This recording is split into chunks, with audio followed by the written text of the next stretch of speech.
Glory to God. I was so blessed ngayong umagang ito kasi po nakita ko ang dami natin, no?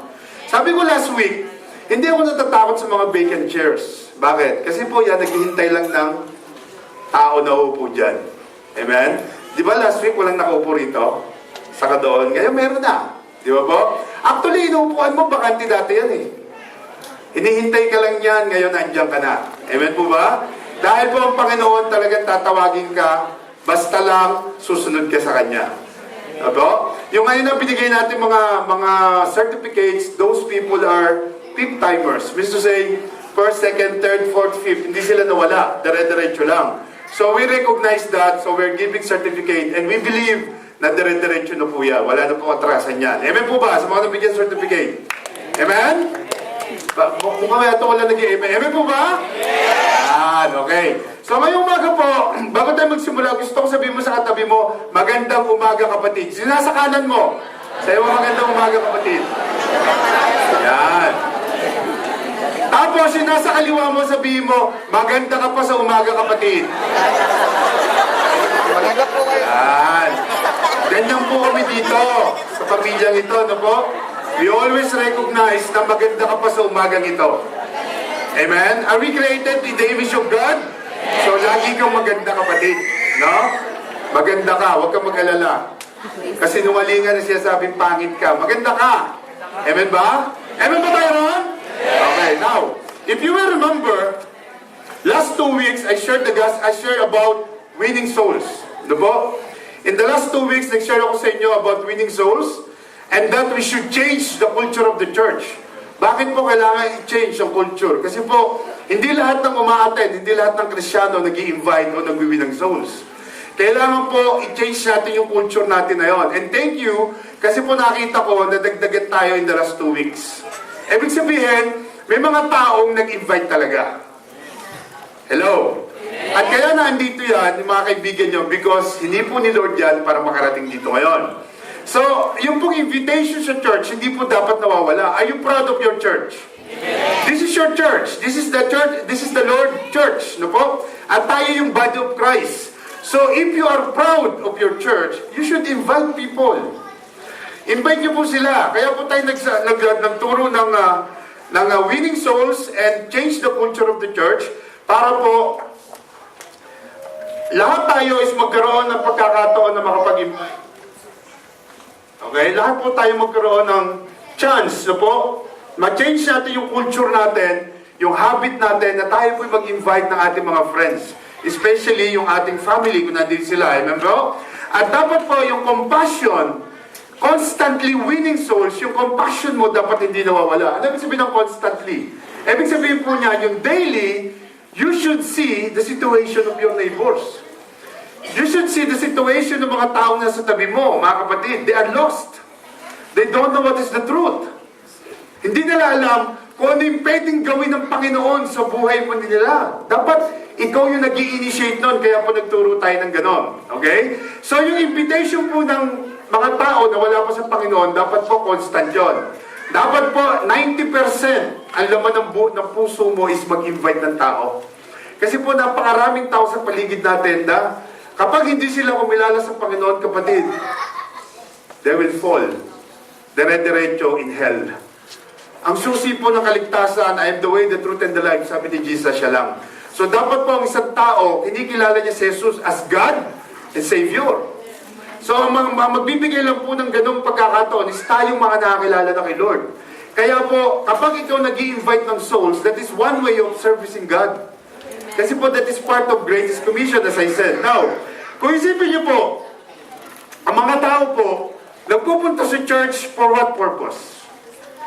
Di ba? Ang mga tao, bakit nagpupunta sa church? Bakit ang mga tao, every Sunday nasa church? O every Friday dito? Bakit sila nagpupunta? Meron po iba-ibang dahilan yan. There is a different reasons why they're going to church. Number one, they're going to church because it's a culture. They want just to go to church. Gusto lang nilang pumunta because ito yung tradisyon na nakalakihan nila. Di ba? Ito yung traditions. We should go to church because my mother and my father are going to church every Sunday. So I should go into church also. Yung po unang rason. Pangalawang rason po, out of guilt. Kaya sila nagpupunta sa church. Bakit? Kasi ayaw nila lumipas yung buong isang linggo na hindi sila nakapagsimba. Basta masabi lang na nakapasok siya sa simbahan, out of guilt, kailangan magsimba siya. Amen po? Pangatlo, nagpupunta sa church ang tao because it was a habit. Na tuwing linggo, kailangan magsimba ko. Habit ko na yon. Yun na yung gusto kong gawin. Ano po? Na kung isipin mo, ang katotohanan po niyan, mali po ang perception mo kapag ganon. Mali. Na ikaw pupunta sa church because ang gusto mo is nandiyan ka because it's part of your tradition, na dahil guilty ka, dahil habit mo na. Hindi po ganon ang pagpunta sa church. Hindi po yun ang rason ba't ka pupunta sa church. Okay? Now, dito po sa LRC, we come in the church every Friday for a purpose. Meron po kaming purpose. Ang church na po ito is may purpose. And someone will ask, Pastor, ano yung purpose ng church? Ang purpose po ng church is ito. To love God and to love people. Dito po sa church na ito, nagpupunta tayo because of the greatest commandment. We want to know who is God. We want to know who is He. We want to put our lives in the center of God's presence. Or otherwise, we want to put God in the center of our lives. Yun po yung rason, kaya ka nagpupunta sa church. Dapat yun ang rason mo. Ngayon, sa tagal-tagal mo na nagpupunta sa church, kung di mo pa kilala ang Diyos, kapatid, maling-mali ang perception mo. Amen? Baka sa edad mong yan, hindi mo pa kilala ang Diyos. Baka alam mo lang yung pangalan niya, Jesus Christ, pero hindi mo alam kung sino siya. Hindi mo alam kung ano yung rason ba't siya namatay sa cross. Hindi mo alam yung rason kung bakit siya nabuhay para mamatay. He was born to die. Hindi mo alam kung ano yung rason bakit siya bumaba rito more than 2,000 years ago at bakit siya nanatili ng 3.5 years dito sa lupa. Kung ikaw nagsisimba at hindi mo alam yon, kapatid, mali ang perception mo ng church. Amen? Kaya tayo pupunta sa church because of the greatest commandment. At sabi po dyan, Jesus replied, love the Lord your God. At sabi dyan, with all your heart, with all your soul, and with all your mind. At sabi dyan, this is the first and greatest commandment. Imagine, pag pala binuksan mo yung Bible, ang first and greatest commandment, can you repeat after me? First and greatest commandment. Yung palang love the Lord your God with all your heart, with all your soul, and with all your mind. Di ba? And then I realized, na kapag nagpe-pray tayo, di ba? Nagpe-pray tayo, sabi natin, Ama namin, sumasalangit ka. Di ba? Sabi natin yan, di ba? Tapos kasunod doon, sambahin ang ngalan mo. Alam niyo po ba yung prayer na yan? Magmula nung maliit kami, itinuro na ng mother ko sa amin yan. I was talking about my son. And every time, pinipray namin yan, yung prayer na yan. Pero kung tutusin, yung bang prayer na yan, nasusunod mo? Kasi kung titignan mo mabuti, meditate mo yung lumalabas sa bibig mo. Ama namin, sumasalangit ka. Ano mo sunod? Nagagawa mo yan? Nagagawa mo sambahin yung pangalan niya? Ha? Mga kapatid, when you say sambahin ang pangalan mo, talk is very cheap.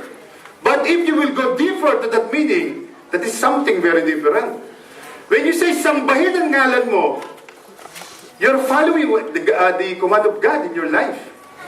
Dapat sumusunod ka sa command. At ano yung command? Paano mo nalaman yung command? You should read the Bible para malaman mo yung command. Di ba po? Hindi lang pagsunod sa Diyos yung napupunta ka sa church. No. It's not about that. Meron kang dapat gawin sa buhay mo if you want to praise His name, to worship His name. Sabi ro, sambahin ang ngalan mo. Ano yung kasunod? Sundin ang loob mo. Yan. Di ba? Grabe, no? So magmula nung maliit ka, pinagpe-pray mo na yan. Sambahin ang ngalan mo, sundin ang loob mo. Ang tanong, nasusunod ba natin yung kalooban ng Diyos? Talaga bang nasusunod? Di ba po? But you are praying that. Di ba? Hindi mo napansin? Lagi mo pinagdadasal yun. Lagi lumalabas sa bibig mo yun. Magmula nung maliit ka hanggang sa mga oras na to. Pero ang tanong, nagkaedad ka ng ganyan, nasunod mo ba? Yung pagsambahin ng ngalan niya, sundin ang loob mo. Di ba po?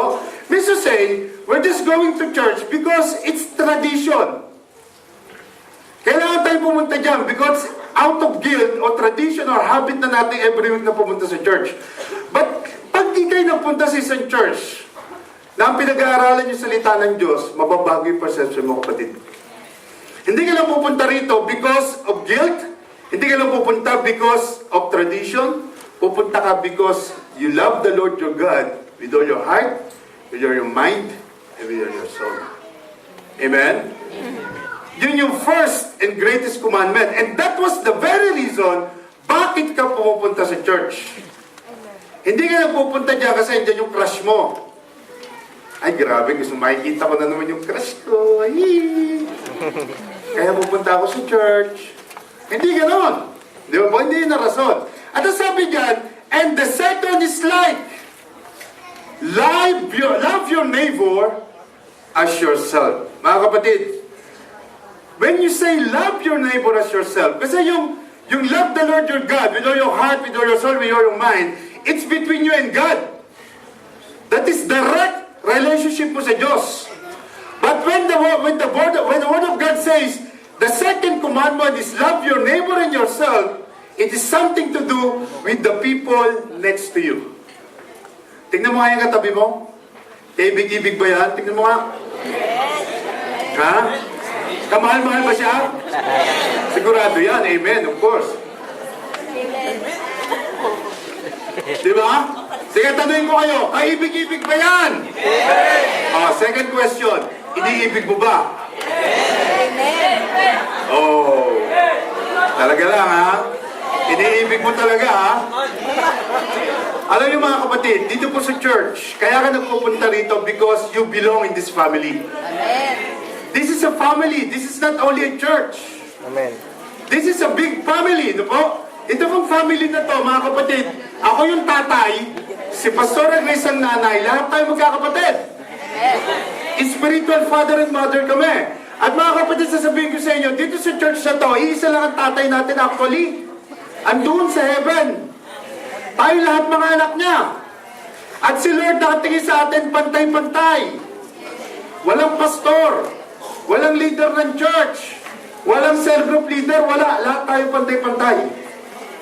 Ngayon ang tanong ko sa inyo, yung loving the Lord, your God, with all your heart, with all your soul, with all your mind, it's between you and God, that I said.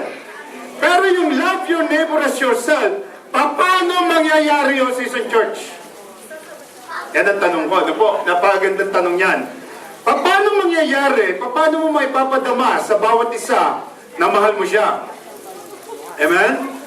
Paano mangyayari yun? How you will do it? How we will get to show our love to our neighbor, ourselves. Ang neighbor po, lahat ng tao na katabi mo. Lahat ng tao na nasa paligid mo, yan ang neighbor mo. Hindi, pastor, tiga Kaladiya ako, tumatabi ko, tiga Kalipay Hindi, neighbor mo yan, kapatid. Anyone na nasa tabi mo, anyone na nasa paligid mo, neighbor mo yan. Yan po yung ibig sabihin ng Bible. So, means to say, lahat ng tao sa paligid mo, kailangan mahalin mo. Amen po ba? Now, nandito tayo sa church ngayon. Paano mo papapractice yung tinatawag ng Bible ng pagmamahal? Paano yun? Paano mo gagawin? Amen? So dito po sa church, mga kapatid, we are having a cell group. Yan. May mga cell group tayo rito sa church. Yung cell group na yan, kung baka hindi nyo alam, baka iba sa inyo, hindi pa alam na po. Ang cell group po is yung Bible study group. Pero po yung Bible study kasi, pag nagyakag ako, limbawa itong 4 na kapatid dito, bro, may Bible study tayo. For sure, hindi sasama yan. Kasi pag sinabing Bible study, parang bang scary, no? Parang scary thing yung Bible study na yan, no po? Ang dating ganon. Kaya po, iniba na yan, ang tawag natin dyan is cell group. Amen? So dito po sa church na to, meron tayong mga cell group. Tatanungin ko po kayo, sino yung kasama na sa mga cell group? Nasa kamay? Okay, huwag niyo muna ibaba. Gusto ko makita yung mga kamay ninyo. Ayan, kita mo, ang dami nila, oh. Oh, sige po, baba na, thank you. So, ibig sabihin, yung katabi mo na lang ang wala sa cell group. Sa'yo mo sa katabi mo, kapatid, mag-cell ka na rin. Amen? You should sell your life. Amen? Ang title po ng message natin ngayon is pinamagatang kong you should sell your life because your life is for sale. Amen? Let's pray. Father in heaven, this morning we're so thankful na minsan pa, Panginoon, bibigyan niyo kami ng wisdom, ng knowledge, para po sa inyong mensahe ngayong umagang ito, Lord. Ang dalangin namin, Panginoon, is gabayan niyo kami, Lord, kayo pong magsalita. Tuntungan niyo lang ako, Lord, kayo pong makita, yung presensya niyo maramdaman. Panginoon, let you be our speaker today. Kayo pong magsalita, Panginoon. At salamat, Lord, for using us to know your word, Panginoon, to study your word today, and we claim the victory, Lord. I claim, Lord, na walang lalabas na lugar na ito, na hindi dala-dala ang pagpapala na nanggagaling sa inyong mga salita. Salamat po, Panginoon. We will continue to praise your name, to lift up your name, to glorify your name in this place. In Jesus' mighty name we pray. And everybody will shout! Amen! Okay. Ayan. So for us to fulfill the church purpose of loving our neighbor and ourselves, mga kapatid, you should be involved in the cell. Hindi po maaari na pupunta ka dito sa church na hindi ka connected. Sabihin mo after me, connected. Isa pa, connected. Each and every one of you or us should be connected in a cell. Kailangan meron kang cell group leader na nagiging danay-nanayan mo in a week. Amen po. Hindi ba pwede na pupunta ka lang dito every Friday, pagkatapos magkikita tayo next Friday na uli?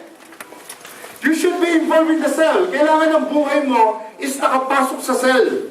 Yung cell group na tinatawag. No po? Diyan po sa cell, diyan ka mag-grow. Yung faith mo, diyan mag-grow 100% kapag nasa cell ka. Merong mga cell leader diyan na na-trained to handle you. And I want you to know na one day, magiging cell leader ka rin, kapatid. Kung gugustuhin mo na one day maging cell leader, magpatuloy ka lang. Be involved in the cell. Because ang una pong stage, no po, sa church, kung gusto mo mag-serve kay Lord, you should be involved first in a cell. Marami pong mga cell leader na nandyan sa tabi-tabi, lahat po na nagtaas ng kamay, sila po yung naka-involved na sa cell. So baka ikaw na lang ang hindi. Involve yourself sa cell.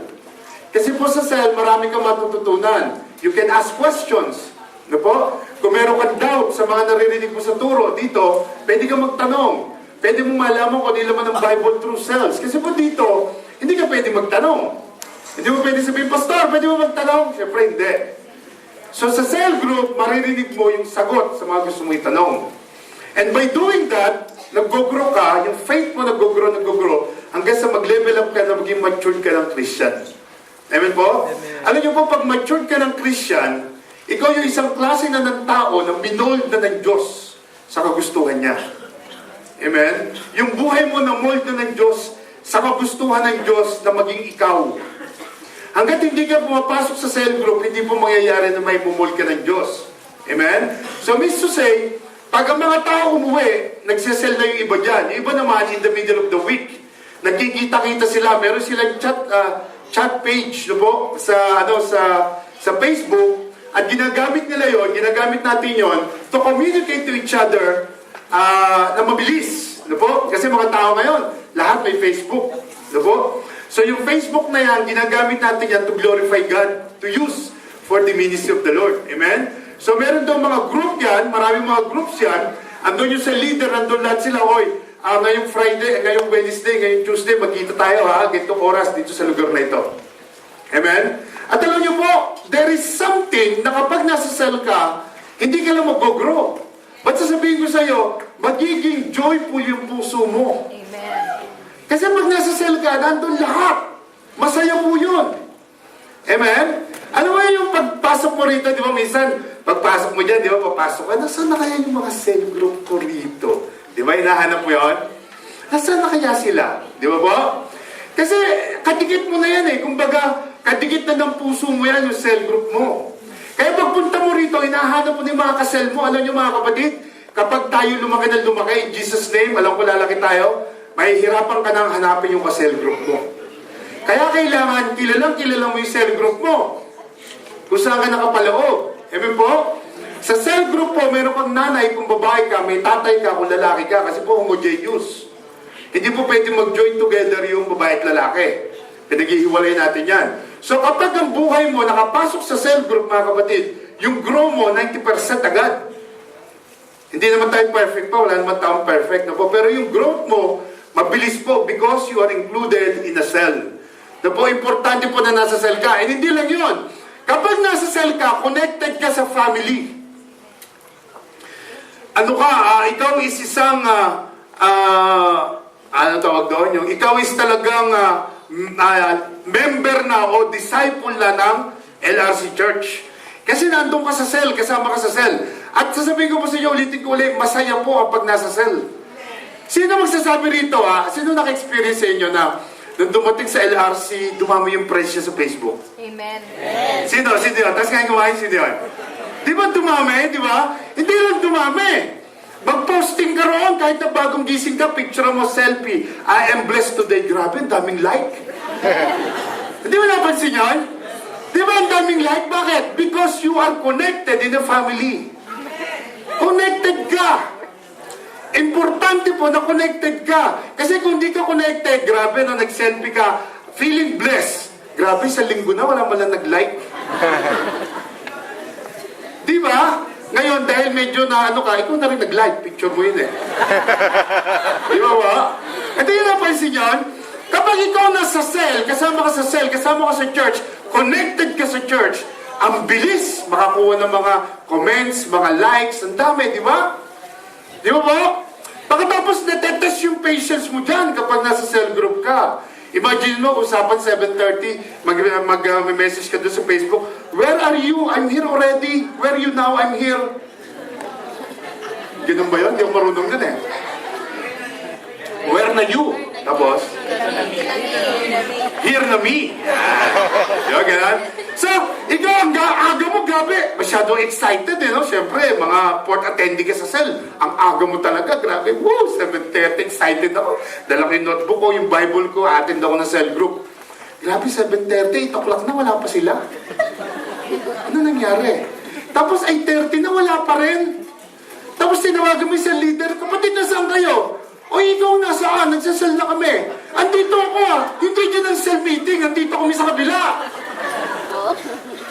Alam mo yan? Yung mga ganon. Tapos may mga member ng cell na ang kulit-kulit. Yung parang gusto mong dikdikin ba? Di ba? Mapapansin mo yan. Meron magkakapatid na makulit yung isa o dalawa. Di ba ba? Minsan naman yung nanay mo mismo, tatay mo mismo, makukulit. Yung mga cell leader mo mismo. Di ba po? Alam niyo po, kapag ikaw is involved sa cell, masaya po, sasabihin ko sa'yo. Nag-posting ka, yung ano pa lang, yung profile picture pa lang, grabe, trending na. Bakit? Bakit mo mapapansin yun? Because you're connected. Connected ka sa malaking family. Ano po? At makikita mo na mababago yung mga friends mo ro, mga circle of friends. Mababago yon.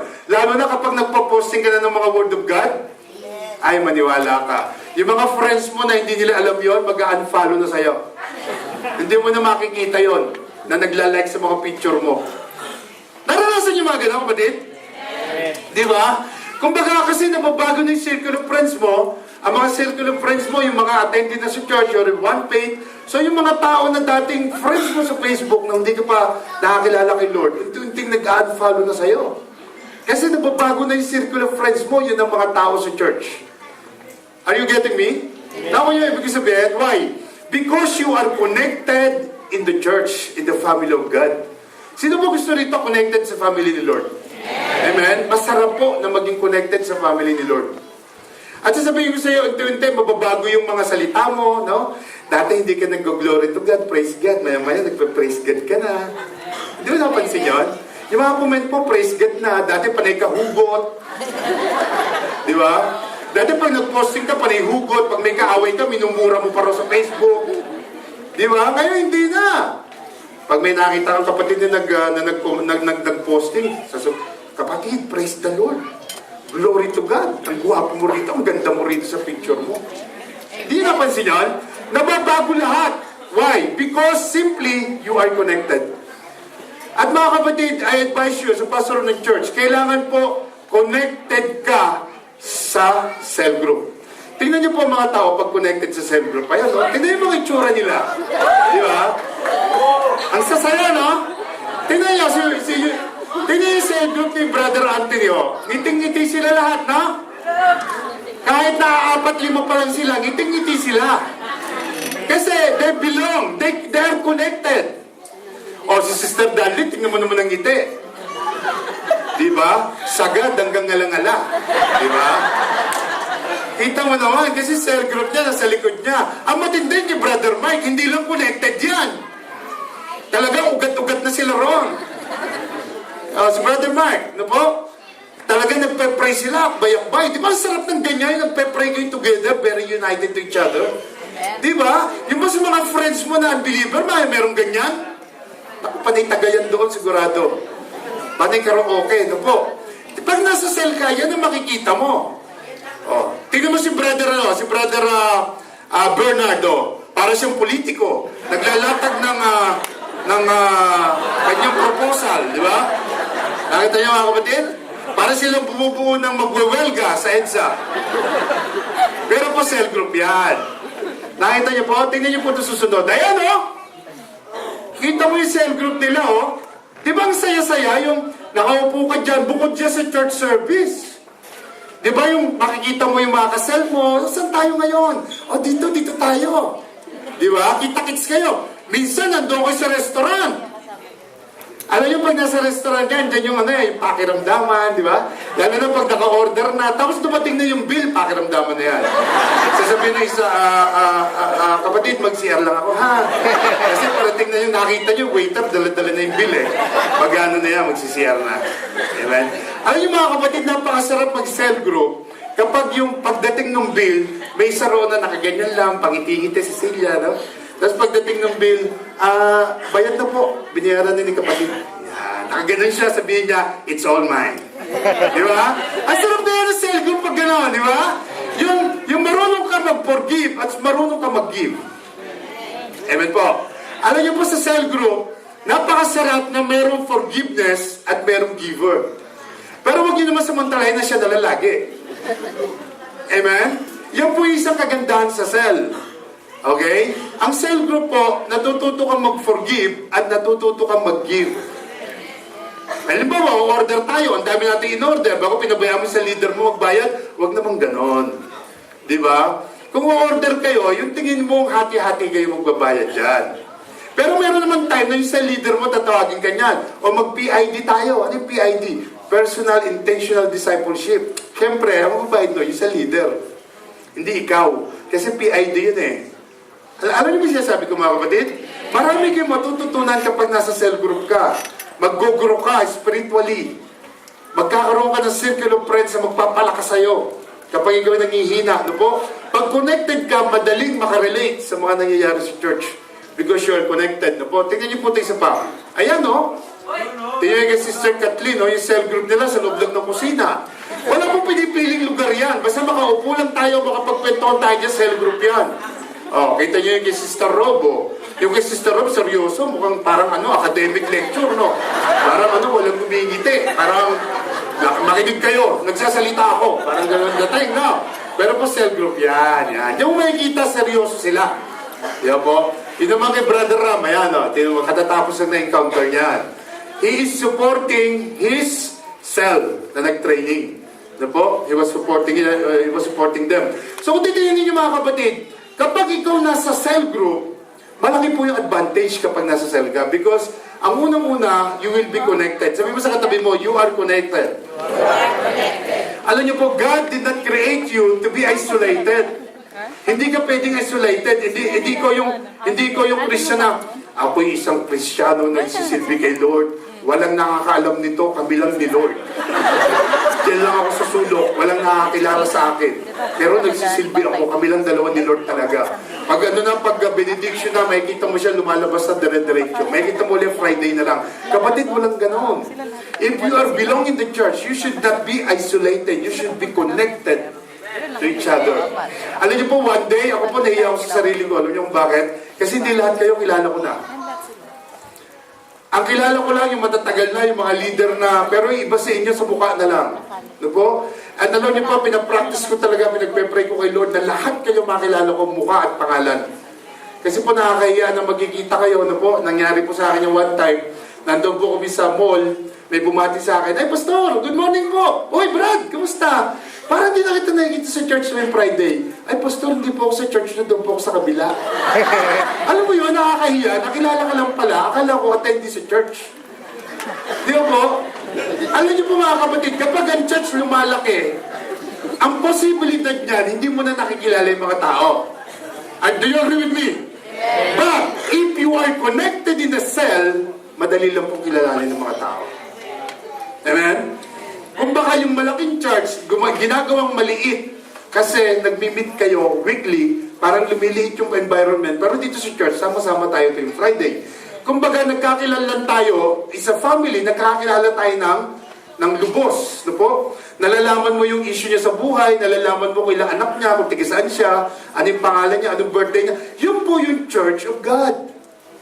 At doon po sa church sa pinanggalingan ko, bago ako naging Christian, may favorite po akong lugar doon. Nandito yung altar, doon ako lagi sa kaliwa. Ano po, nakaupo ko lagi doon. Meron po akong katabi na yun din yung favorite niya. Lagi kami magkatabi for many years, pero hindi ko siya kilala. Nagtatama lang yung mata namin kapag peace be with you na. Di ba? Are you getting my point, kapatid? Dapat, as a church, as a family, dapat kilala mo lahat ng attendee. Dapat kilala mo yung birthday niya, alam mo birthday niya, kapatid. Dapat pag birthday niya, meron ka surprise dyan. Kasi it's a family. Ano po? Family yan. Hindi po kailangan na nasa church ka bago isolated ka. Wala pong planong ganun ng Lord sa'yo. Lahat po tayo is dapat connected. Sabi mo sa katabi mo, connected ka na ba? Amen? Alam niyo po, pag connected ka, kahit na pinakapangit na picture mo, ang dami magla-like. Kahit yung pinakapangit na may posting mo dyan, ang dami pa rin likes. Di ba? Ang dami pa rin. Kasi connected ka. Marami kang kakilala, lalo na yung nasa church. No po? Kasi po, yung mga friends mo dati, hindi naman lahat yung kumokonect sa Facebook eh. Di ba? Pero yung church, kapag nakita ka nag-posting dyan, andun agad yung likes sila, andun agad yung comment. Kasi bakit? Kasi ulitin ko ulit, because you are connected. Connected tayo. Kaya po importante na dapat po connected tayo. Okay? So, there are so many advantages if you are connected to your spiritual family. Ano ba yung cell group? Tingnan natin kung yung meeting ng cell group. Ayan po yung cell group ko.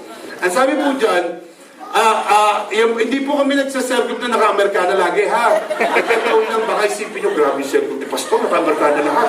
Hindi po nagkataon lang. A cell group is an environment where people could gather together on a weekly basis in a host home. Sabi mo nga, host home.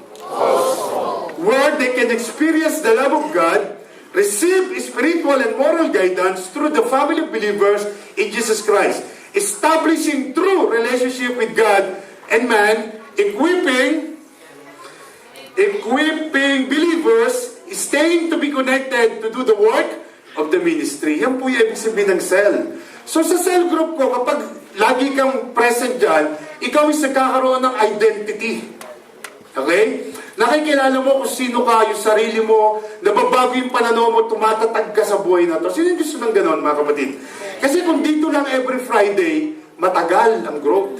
Although may growth yan, pero matagal. Pero sasabihin ko sa inyo, if you are connected in the cell group, mabilis ka mag-grow. At matagal, yung chance na ikaw is mag-backslide. 90% hindi ka mag-backslide sa church. Bakit? Kasi connected ka eh. Ang mga tao pong nagbabackslide at nawawala, na parang bula, na sumusulpot, nawawala, lumilitaw, lumulubog, yung mga taong uma-attend lang. Yung mga taong hindi connected. Kaya po gusto namin maging connected kayo. So the reason why we're giving the certificate to those fifth timers, because they are connected. Connected na sila. Mantakin mo first time, second, third, fourth, fifth, 5 linggo silang umattend. Ibig sabihin, hindi na mawawala yun. Dire-diretso na yun in the name of Jesus. No po? Wala na pong ano yun, wala nang no turning back na, ibig sabihin. So kami po, pag mga bago, kung makikita ninyo, after the service, naiiwan yung first, second, third, fourth, fifth timers dito. Mga 10 minutes sila, naiiwan sila. Kasi po, meron kami binibigay pa sa inyong Word of God, yung pong assistance na sinasabi na meron pang follow-up kung ano kailangan matutunan para ikaw bumalik hanggang fifth timers. No po? Minamaintain po namin yon kasi mga baby kayo. We treat you as VIP. Alam niyo yung VIP? Ano yung sabihin ng VIP? Very important person kayo sa church na ito. Amen po? At kapag ikaw nasa fifth timer na, Nasa first, kahit na first, second, third, may lalapit na sa iyo dyan. Kapatid, gusto mo bang sumama sa cell? Sama ka sa akin. Kapag po nilapitan kang gano'n, huwag mo na patigasin yung puso mo. It's your benefits, mga kapatid. Benefits mo yun. May lalapit sa'yo, ang gagawin mo lang, tingnan mo lang, sumama ka. Kung sino nag-invite sa'yo, kung nasa yung cell niya, sama ka roon. At makikita mo, unti-unting mababago yung pananaw mo tungkol sa Diyos. Amen po, mga kapatid? Are you listening? Okay, now. Okay. So, titignan niyo mabuti. Ito bang pastor, ito bang cell group is biblical ba yan? Kasi sabi mo kanina, pastor, lahat tayo dito, biblical yung ginagawa natin eh. Gusto ko lang marinig, no? Kasi first timer ako, pastor eh. Biblical ba yung cell group na yan? Kasi doon sa church, nagsisimba lang kami, wala namang cell group eh. So, tingnan natin, sabi ng Bible, kapatid. Sabi po rito, pakibasa ka, meron ba tayong reader? Pwede bang pakibasa po? Every day, they continued to meet together in the temple Saan ka? courts. Yun, okay. They broke bread in their homes and ate together with glad and sincere hearts, praising God and enjoying the favor of all the people. And the Lord added to their number daily those who were being saved. Okay, may nagre-reklamo, bakit daw yung cell group niya wala? Nag-notes po ako roon. Sabi ko, by Wednesday, bigay niyo yung cell niya, di ba? Hindi naman kayo nag-reply, so kayo cell group mo, sorry. So sabi po rito, every day, they continued to meet. Ano sabi dyan? Together in the temple courts. Temple courts like the church, no po? They broke bread in their homes and ate together. Alam niyo mga kapatid, sabi dyan, with glad and sincere hearts, praising God and enjoying the favor of all the people. Alam niyo mga kapatid, if you are included in the cell, yung mga nagsa-cell group sa bahay kung saan kayo pumunta, merong gladness, merong enjoyment, yung favor ng mga tao na sa'yo. At sabi ron, and the Lord added to their number daily those who were being saved. So makikita ninyo, biblical po sa early churches, na meron po talaga silang cell sa bahay. At alam niyo po ba mga kapatid, believers noong mga panahon na yun, were mentioned here in this sets of verses, so Jesus' message and resurrection. Kasi noong mga panahon niya sa Book of Acts, na-realize sila na yung Jesus pala na na-crucified, yung Jesus pala na tinakbuhan nila ng hinuli ng mga Roman soldier, is yung pala talaga yung Diyos na buhay. Kasi after nung pinako siya sa cross at inilibing nila siya, after 3 days sa buhay siya muli. So naging excited lahat yung mga Hudyo. Very excited sila na hindi lang sila nasisiyahan sa church pumunta, pero nagbabahay-bahay pa sila para lang pag-aralan, praising God, pag-aralan lahat yung ano pang sinasabi ng Biblia. No po? So sila mismo, naniniwala sila doon, kaya nga hindi sila kontento na ikinig lang sa temple, sa synagogue. Lahat sila nagkikita pa sa bahay-bahay. They decide to meet in private in the convenience of their homes or communion. Prayer, most of all, teaching about Christ. Kaya sila nagkikita-kita is para lalo pang enhance yung kaalaman nila kay Christ. Para makilala pa nila si Lord ng todo-todo. At kung titingnan ninyo, bakit and the Lord added to their number daily those who were being saved. Bakit merong addition? Bakit nangyayari yun? Kasi isipin mo, kung gagawin nyo sa bahay nyo at nakasharing kang flat, ang tendency nun, yung mga taong nakatira doon, mapapasama. Amen? Alam niyo po, may testimony sa inyo. Kami po ni Grace, nung bago po kami ni Pastor Grace, nung bago po kami sa church, sabi po ng mga leader ng church, mag-open tayo ng cell group dyan sa bahay niyo. Ano yung cell group? Yung parang Bible study. Okay? Yung pong bahay namin titira, nung unbeliever pa kami, nakasharing po yun. Tapos siguro yung sala namin ganyan kalaki. Yan, ganyan. Ganyan po kalaki. Yung kwadradong yan. Yung sala namin. Wala pong ginawa kami rin kundi mag-inuman lang. Every weekend, meron akong karaoke ron, nagkakantahan kami. Wednesday pa lang, namimili na kami ng pulutan. Po. Talagang ganun lang ginagawa namin doon sa salang yon. Pero po nung nakakilala kami kay Lord, nung po nakakilala kami, unti-unti, yung salang yon, yung environment ng bahay, nabago. Nabago po talaga. Yung sala na ginagamit sa inumala, yung mismong table na yon, pinapatungan na ng Bible, hindi na ng alak. At unti po na bago yung environment sa loob ng bahay. Sino ba gusto rito na maging maayos yung environment ng lahat ng loob ng bahay? Mga kapatid, yung Word of God, yung Bible, papasukin nyo, yung cell group sa bahay nyo. Papasukin nyo po, unti-unti mababago yung environment yan. Yung lahat ng tao roon, makikita ninyo, sumasama na, nandoon na sila, nagba-Bible study na rin sila. At ikaw mismo, makikita mo yung mga anak mo, Sa halip na nakikita ka na ipag-inuman lang doon, iba na nakikita nila. No? So wala pong masama. There is no regret. Kapag yung pong Bible o yung cell group, pinapasok mo sa bahay mo. So tingnan po natin, meron pa rito. Pakibasa ka ulit, sis.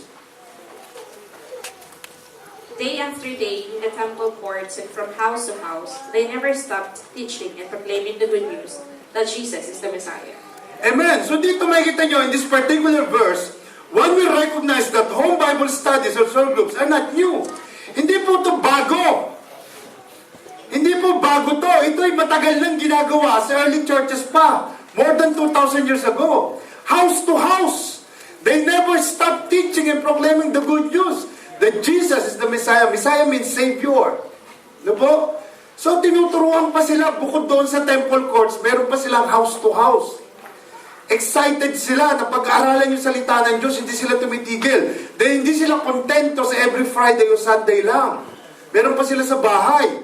At sasabihin nyo sa inyo mga kapatid, kapag naging regular attendee kayo ng isang cell, bilangin mo lang, 6 months lang, grabe ka na yung level mo ng maturity mo sa Christ, kaya sa Panginoon. Mababago talaga, mababago yung magiging matured kang Christian.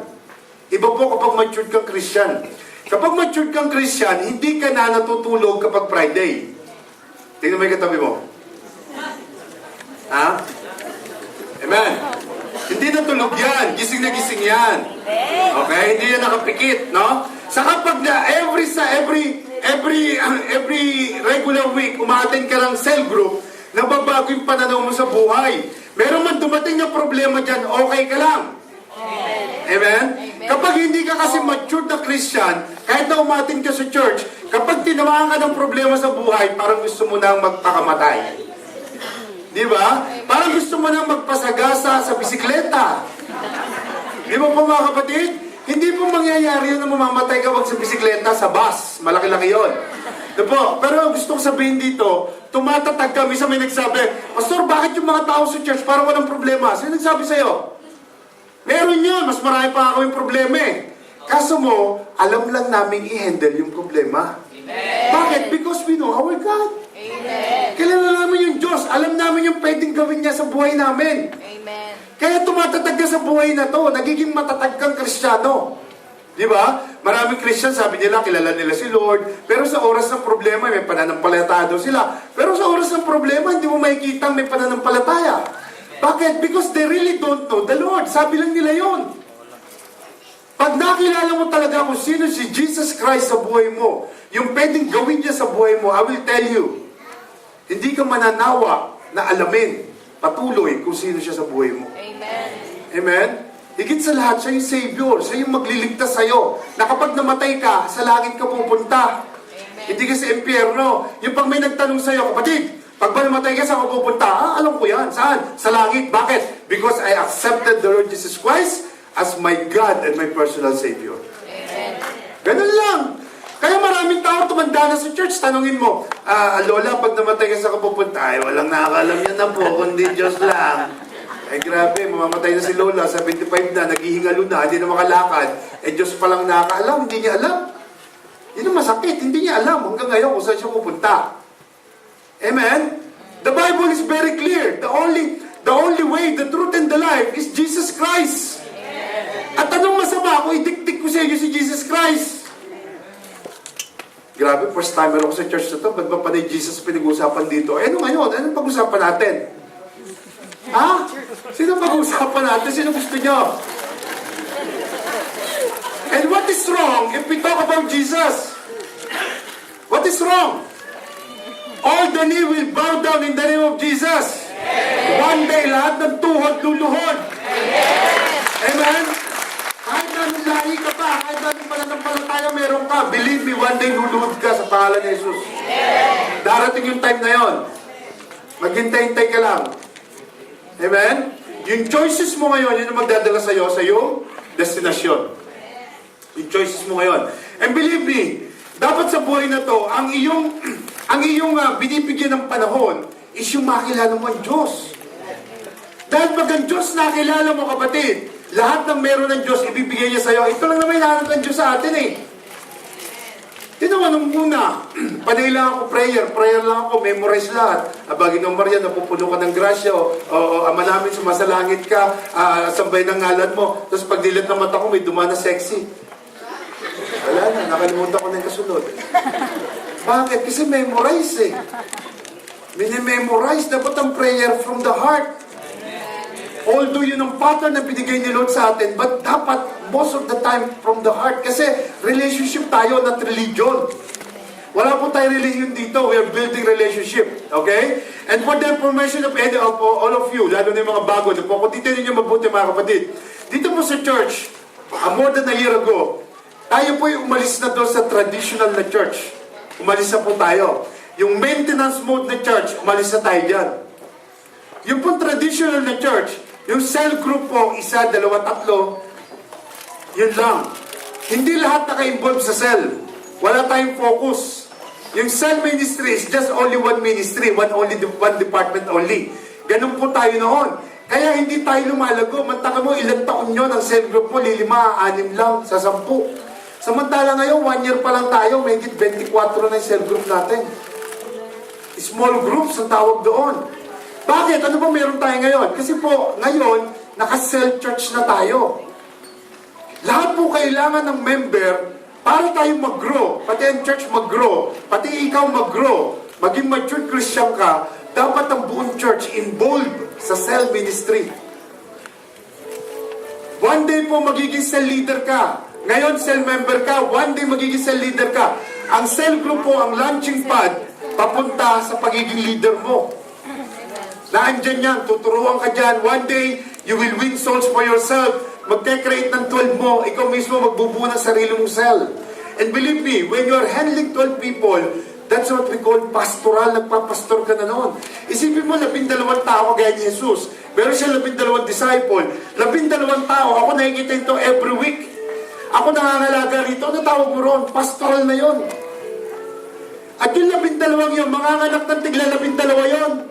So ikaw ang sa leader na magiging 144 na yung ikaw ang may hawak doon. Are you getting my point mga kapatid? Lahat po ito is ginagawa natin for the glory of God. Fulfilling the greatest commission. At ito pong ginagawa natin na growing mode. Ito pong intentional discipleship mga kapatid. Napakaganda po dito. Me myself, I grow a lot. Si Pastora Grace nag-grow a lot. Dati po, hindi naman kami nagbabasa ng Bible. Nagtuturo lang ako pag kailangan, pero hindi ako nagbabasa. I'm not writing my devotion.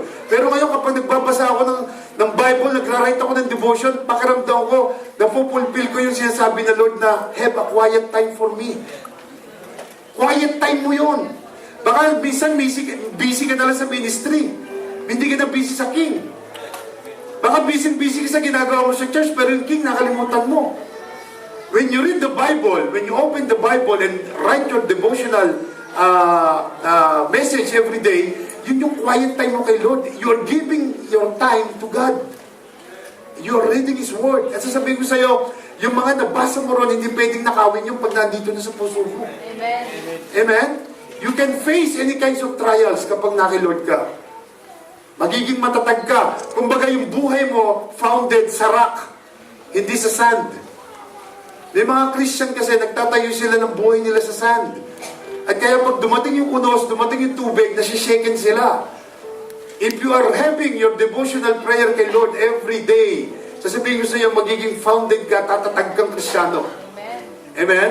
And that is something good for you. Amen po mga kapatid? Something good for you. Now, nandito na tayo sa cell church ngayon. Ito na yung ginagawa natin. So every time I was saying na focus tayo lahat sa cell.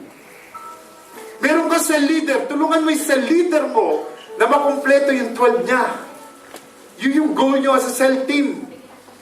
Goal nyo yun. Ano yung mga leaders? Binigyan ko sila ng July 31 na makumpleto yung 12 nila. It's a challenge for them. At meron kasi malaking challenge tayong pinaghandaan. Alam niyo po, sino gusto rito yung na-challenge? Taas ang kamay. Amen eh, parang labas naman sa ilong yung amen ninyo. Alam niyo mga kapatid, ulitin ko ulit, sino gusto na-challenge palagi? Amen! Magandang ma-challenge ka, basta para kay Lord. Amen! Means to say, you are not only maturing, but you are leveling up talaga. Kasi pag sinabi, may challenge ako, ganito gagawin natin. So I want you all to read the Bible every day. That's the first challenge na gagawin mo. Alam niyo po ba, meron tayong padating na 90 days challenge. Hindi natin gagawin ngayon yun. Plano kong gawin yun in 2 years pa. Pero sa October 30, itong June 30, ituturo yon sa Dubai. Meron pong conference ng June 30. Wala kami rito. Mamaya mapakilala ko sa inyo yung maghahawak muna ng church for the meantime habang wala kami. At sila po yung magme-mentor po sa church habang wala kami. 4 weeks lang po ako mawala. At tingnan nyo mga kapatid, yung pong challenge na ibibigay sa atin, yung pong 90 days, grabe yun. Alam niyo po ba na 8 chapters per day yun? Kaya niyo yun? 8 chapters per day? So bago tayo pumunta roon, dito pa lang i-challenge yun yung sarili nyo na 2 chapters per day. Kasi po gagawin natin yun. Malaking challenge po yun. Kung talaga mahal mo si Lord, if you want to serve God, challenge yourself. Because you're doing it for the glory of God. So ngayon nga, dito tayo sa Cell Church, meron po tayong ginagawa, meron po 3 jewels tayong na-missed. Magmula po na naging pastor ako, nagpastor ako ng simbahan for more than 7 years, doon sa church na yon. Alam niyo po ba yung intentional discipleship, hindi ko alam? Ito yung missing jewels sa church, kaya hindi lumalago yung church. Lumalago lang sila in number, napakahirap pang mangyari yon. Pero dito po sa church na ginagawa natin, dito po Cell Church, hindi ka lang lumalago in number, but you yourself, lumalago ka in quality. Amen. Hindi lang by number, ang dami na natin, grabe. Parang quality meron. Pero dito, unti-unti, habang lumalago tayo in number, lumalago ka in quality. Intentional discipleship means, i-disciple ka. And one day, magdi-disciple ka. Pag po binuksan ninyo yung Bible, wala pong member na nakalagay doon. Lahat po disciple. So here in this church, we don't offer membership. We offer discipleship dito po sa church na to.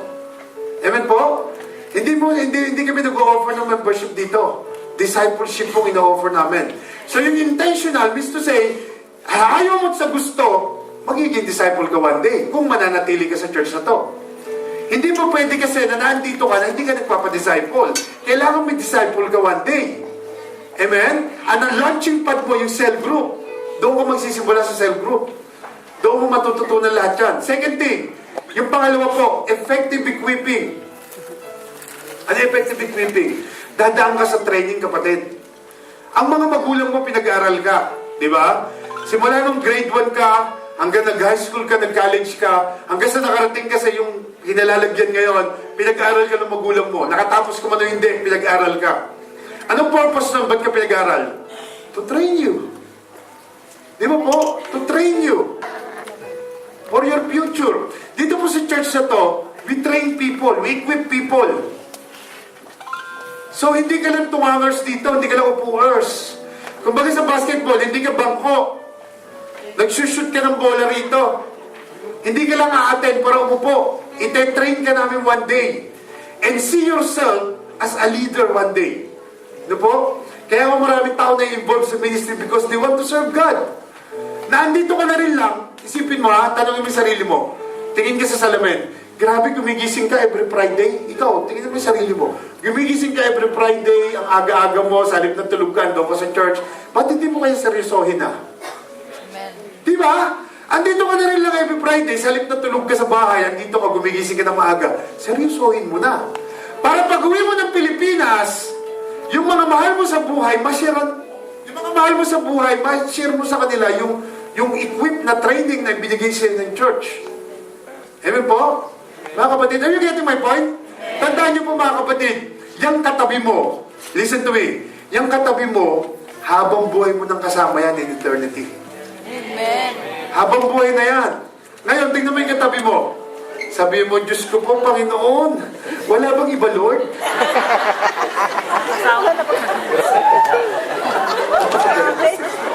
Parang nagulat ka yata. Pagtingin mo ba kay Brother Mike, medyo nagulat ka kasi kasama mo sa eternity. Alam niyo mga kapatid, kaya po dapat yung iyong physical family, yung iyong mga kamag-anak, mga mahal sa buhay, dapat nasyasaran mo. Huwag mo silang pabayaan na ikaw lang yung papunta ng eternity at sila may iwan.